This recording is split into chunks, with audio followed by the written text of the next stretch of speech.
બોલો સ્વામિનારાયણ ભગવાનની જય. દ્વારિકાધીશ કી જય. પ્રગટ પ્રમાણ ઈષ્ટદેવ ભગવાન શ્રી સ્વામિનારાયણ મહાપ્રભુ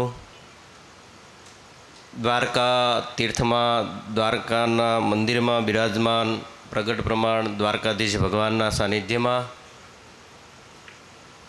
પૂજ્યપાદ ગુરુશ્રીના શ્રીમુખે 425મી શ્રીમદ સત્સંગ જીવન કથા દ્વારકા મહોત્સવના આ પ્રસંગે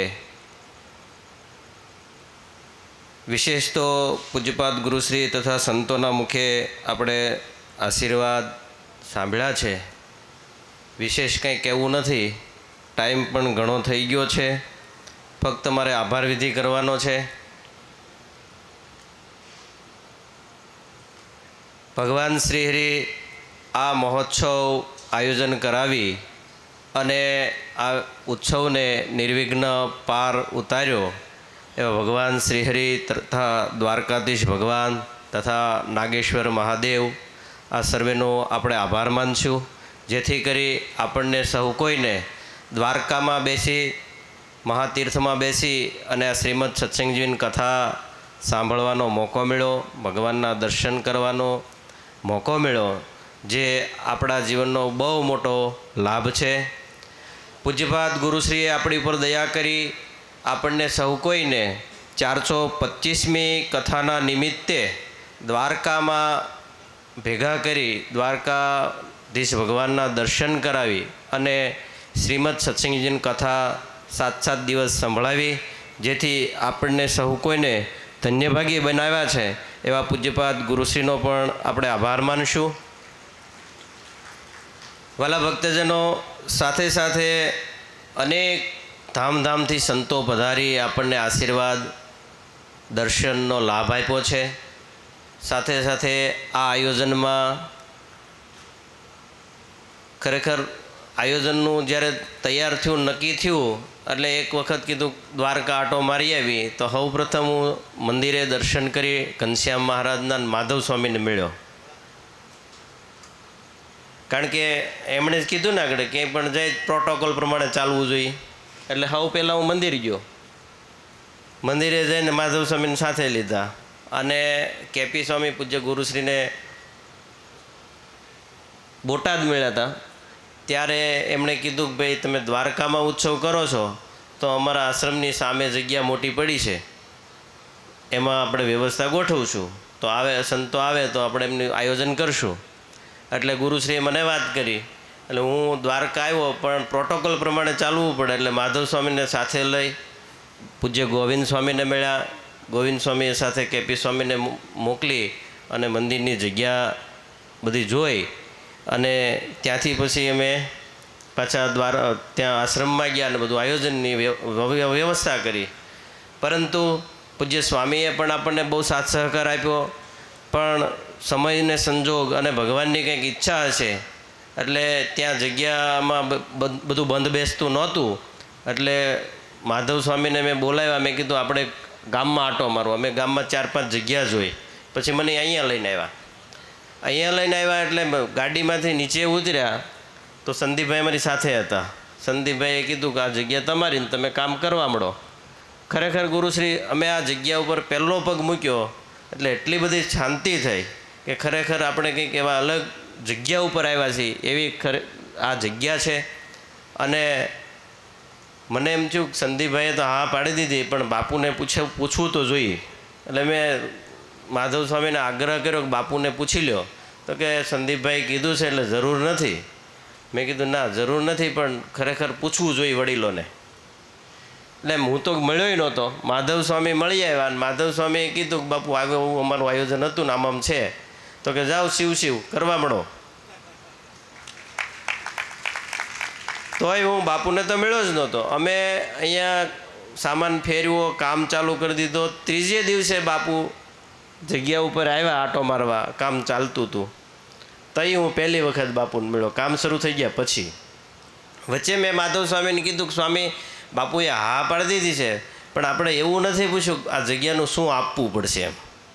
તો કે પણ એમાં કંઈ પૂછવાનું ન હોય. મેં કીધું તેમ છતાં બે બોલા પૂછવું તો આપણે જોઈએ જ. માધવ સ્વામી બાપુને પૂછવા ગયા, તે દી હું આરે નહોતો. હા, માધવ સ્વામી બાપુને પૂછ્યું, બાપુ આવું સંતો પૂછાવે છે કે આ જગ્યાનું શું આપવાનું?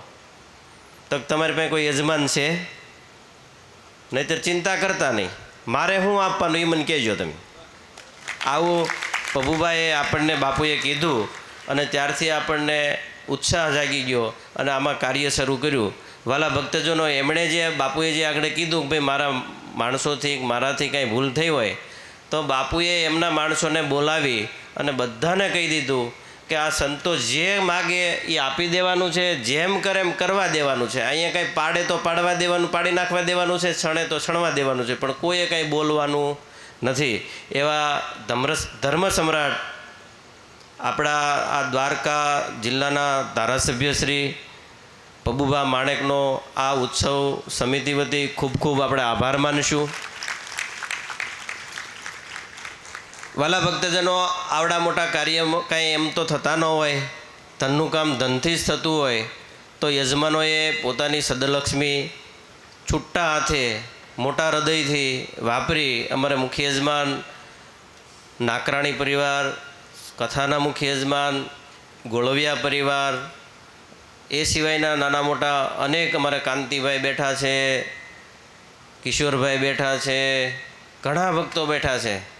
નામ લઈએ તો બહુ મોટું નામાવલી થાય. આ બધા જ ભક્તોએ ઉદાર હાથે અહીંયા ધનલક્ષ્મી આપી અને આવડું મોટું કાર્ય આપણે કરી શક્યા અને અનેક ભક્તો પધાર્યા, એને જમવાની રહેવાની બધી જ વ્યવસ્થા આપણે કરી શક્યા. તો સર્વે યજમાનોનો પણ આપણે આભાર માનશું. સાથે સાથે આ મંડપ, લાઇટ, ડેકોરેશન, આ બધી વસ્તુ છે ને આયોજનમાં બધાથી વધારે આપણને થકવી દેતી હોય તો મંડપ, લાઇટ, કામ કરવાવાળા. વાલા ભક્તજનો, આ મંડપમાં જે કામ કરે છે એના મેનેજરો, અમારે જે આ મંડપના મુખ્ય કિરીટ બલદાણિયા અને પ્રિતેશ રામાણી, એ તો ઓછા આવતા હોય, પણ એની નીચેની જે ટીમ છે અમારે મહિપત અને શનિ, એ છોકરાઓએ બહુ આપણને સાથ સહકાર આપ્યો. સાથે સાથે લાઇટ ડેકોરેશનમાં મિલન, એમણે પણ આપણને બહુ સાથ સહકાર આપ્યો. જ્યાં જ્યાં આપણે કહીએ કે અહીં મંડપ લગાડી દો, તત્કાળ લગાડી દે એવા મંડપવાળા, સર્વે લાઇટવાળા, સાઉન્ડવાળા, લક્ષ ટીવી, આસ્થા ભજન, આ બધામાં પણ આપણો પ્રોગ્રામ લાઈવ ગયો છે તો એમની ટીમનો પણ આભાર માનશું. રસોઈયા અમારે અર્જણ ભગત અને એમની ટીમ, વિડીયોવાળા, સંગીતવાળા, તમામ સ્વયંસેવકો તથા સહિતા પાઠી ભૂદેવો, આ તમામનો ખૂબ ખૂબ આપણે આભાર માનશું. સાથે સાથે અમારે પૂજ્ય ગોવિંદ સ્વામી, ચંદ્રપ્રકાશ સ્વામી, માધવ સ્વામી, અમારે અહીંયા તો આપણે ઉતારા કરી નાખી, પણ બારથી મોટા ભક્તો આવતા હોય એમના માટે પણ ઉતારાની વ્યવસ્થા જોઈએ તો 3 આશ્રમ, 3 મંદિરની અંદર આપણા માટે ખુલ્લા કરી દીધા અને પૂરેપૂરા દિવસ કોઈ પણ બુકિંગ લીધા વગર આપણને પૂરેપૂરા આશ્રમો સોંપી દીધા એવો. અને સાથે સાથે અમારા ચંદ્રપ્રકાશ સ્વામીએ આવનાર સંતોની રહેવાની, જમવાની બધી જ વ્યવસ્થા કરી દીધી. પૂજ્ય ગોવિંદ સ્વામીએ આપણું આખું મંડળ એમના આશ્રમમાં રહીએ અને તમામ સિદ્ધુ સામગ્રી, અમે તો 1 મહિનો અગાઉ આવી ગયા હતા અને હજી 10 દિવસ રોકાશું. આ તમામ ખર્ચ પૂજ્ય ગોવિંદ સ્વામીએ આ ભાર ઉપાડ્યો છે. તો પૂજ્ય ગોવિંદ સ્વામી, પૂજ્ય ચંદ્રપ્રકાશ સ્વામી, મંદિર તો આપણું છે જ. માધવ સ્વામીએ શાંતિલાલભાઈને મંદિર સોંપી દીધું. આમાં તમારે જ્યાં રૂમ જો જેને આપવું હોય, જેમ કરવું હોય. અગાઉ જે સ્વયંસેવકો આવ્યા એ પણ મંદિરે રોકાણા. એ જેટલા દિવસ આપણું રસોડું 13 તારીખ પછી શરૂ થયું, 13 તારીખથી, એ પહેલાંનું તમામ રસોડું મંદિરે બને, મંદિરથી બનાવીને અહીં લઈ આવવી, જમાડીએ, બધું માધવ સ્વામી આપણને ફ્રી આપી દીધું. એવા માધવ સ્વામી, ચંદ્રપ્રકાશ સ્વામી, પૂજ્ય ગોવિંદ સ્વામી, એમનો પણ ખૂબ ખૂબ આપણે આભાર માનશું. સાંખ્યોગી બહેનો ક્યાં રાખવા, કેવી રીતે એમની વ્યવસ્થા કરવી, કારણ કે એમની વ્યવસ્થા બધી અલગથી કરવાની હોય. તો પબુભા માણેકના 15 ફ્લેટ છે, એ 15 ફ્લેટ આપણને સોંપી દીધા અને એમાંય તમારે તોડફોડ કરીને જે કાંઈ કરવું હોય સુધારા વધારા એ કરવાની છૂટ સાથે બાપુએ આપણને આપી દીધા. એવા 15 ફ્લેટો પૂજ્ય સાંખ્યગી માતાઓ માટે આપ્યા, એ પણ બાપુના જે હતા એમણે આપ્યા, તો બાપુનો પણ ખૂબ ખૂબ એ નિમિત્તે આભાર. સ્વયંસેવકો ભક્તોએ, કારણ કે વાલા ભક્તજનો અહીંયા લોકલમાંથી આપણને સ્વયંસેવકો મળે એવી કોઈ વ્યવસ્થા હતી જ નહીં, તો ગામડે ગામડેથી બસો ભરીને લાવ્યા. અમારે નિર્લેપ સ્વામી, હરિપ્રસાદ સ્વામી, સાધુજીવન સ્વામી, આ સંતોએ ખૂબ મહેનત કરી. દરરોજ પાછા દૂરથી લગભગ 150 કિલોમીટરથી ઓરાથી કોઈ સ્વયંસેવક આવ્યા નથી સેવા કરવા. 150 કિલોમીટર દૂરથી 2 દિવસ રોકાવાનું, એને આવવા જવાની વ્યવસ્થા, એને જમવાની વ્યવસ્થા, એ બધી જ અહીંયા કરવામાં આવી અને સંતોએ ખૂબ ખૂબ મહેનત કરી. સાથે સાથે પૂજ્ય પતિત પાવન સ્વામી, કારણ કે આ ઉત્સવ કરવો, ભલે યજમાનો બની ગયા પણ એની બધી વ્યવસ્થા પાછી કરવી ને આગળ પાછળ થાય બધું.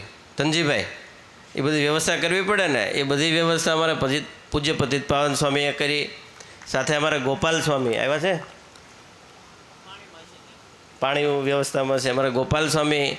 હું જે દિવસથી અહીંયા આવ્યો તે દિવસે પૂજ્ય ગોપાલ સ્વામી અહીંયા આવી, એમણે એમની સાથે એમની ટીમ, કારણ કે બધું માંડવો તો નખાઈ જાય પણ હરિભક્તોને પાણી ઇનપુટ અને આઉટપુટ કેવી રીતે વ્યવસ્થા કરવી એ બહુ સમજવા જેવી હોય છે. એમાં અમારે ગોપાલ સ્વામીએ ખૂબ મહેનત કરી. અમારે પાણી દૂરથી આવતું હતું ને, તો અહીંયા સંપ બનાવવાનો હતો.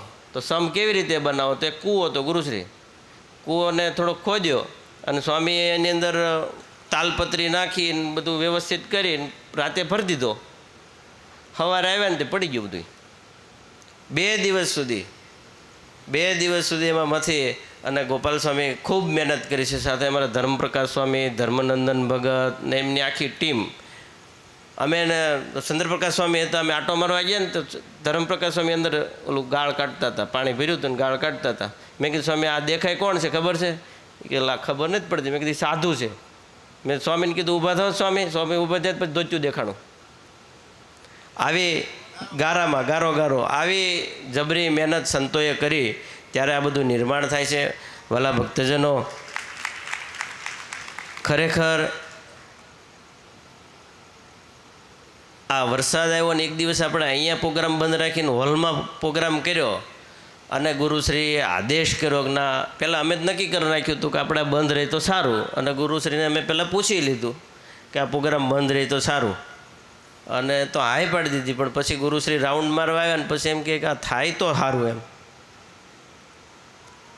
બાપુએ બહુ એમાં ભજન કર્યું ને ભગવાનને પ્રાર્થના કરી.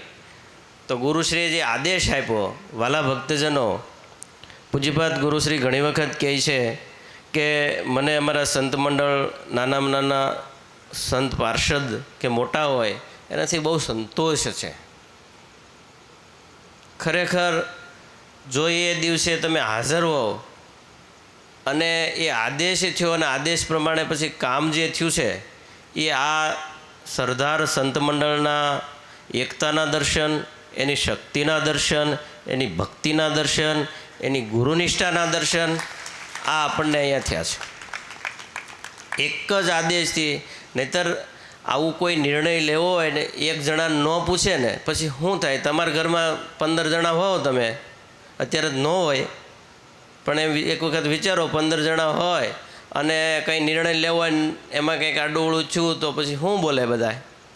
કેવી રીતે કામ થાય?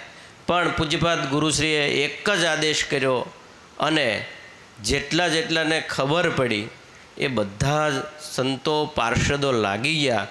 આ બધું જ ઉતરી અને આઈસરમાં ભરાઈને દ્વારકાની બહાર નીકળી ગયું હતું આઈસર, અને ગુરુના આદેશથી 24 કલાક ના થવા દીધી. કાંતિભાઈ, 24 કલાક ના થવા દીધી. જે કામ 10 દિવસે 15 દિવસે ના થાય એ આ સંતોએ રાત દાડો જાગી 24 કલાક ન થવા દીધી, ત્યાં સુધીમાં તૈયાર કરી દીધું. એટલે ખરેખર આ સંતોનું એકતા, એની શક્તિ, એની ભક્તિ અને એની ગુરુનિષ્ઠાના આ ઉત્સવમાં જબરજસ્ત દર્શન થયા છે.